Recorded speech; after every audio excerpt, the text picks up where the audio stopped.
I mean, there does seem to be certainly an argument to say some of the worst insulated homes seem to be those for people on the lowest incomes. So it's a double hit in that way, and begs the question, especially under the current circumstances with the cost of living crisis and the fuel crisis, should the government be doing more?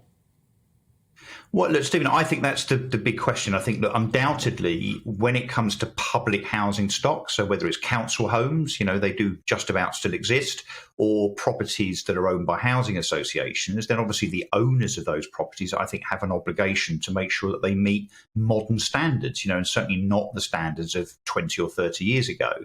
But a lot of the attention this morning on this particular piece seems to be on the government shoring up all homes, a kind of a move to have the government step in and subsidise even private homes. And I have to say, I think that's beyond the pale. I'm not sure that government in some kind of big state move should be responsible for subsidising and paying for better insulation on private homes, the homes that we all own individually. I think there is certainly a huge argument, a significant argument for people that own their own home and have put money into it and that also have equity in their home, of course, more than ever as house prices have increased. I think it's a matter of personal responsibility. I don't see that the government should be stepping in some kind of extinction rebellion type trigger to pay for everybody's home to be insulated.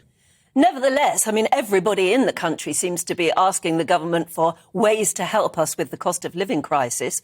Couldn't this be a cost-effective way? Instead of a government handout, money cash-wise, maybe the government saying, all right, we will help you insulate your home.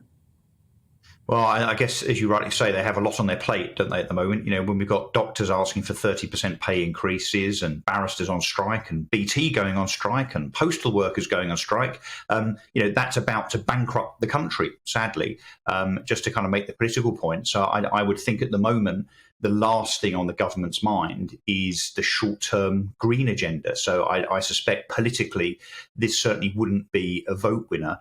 And that they have rather other fish to fry, I think, don't they, in terms of the headwinds that are being thrown at them in terms of demands for an extra, many billions of pounds in wage increases. So I suspect this will slip down the government's priority list, unfortunately.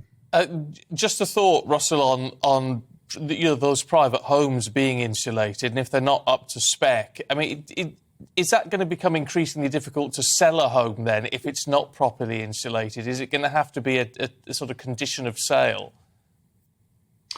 I think it's a good point as to actually what the government might do in the future. So it was quite some years ago that energy performance certificate, the EPC that I mentioned, became mandatory if you were looking to put your property on the market. So you have to have an EPC.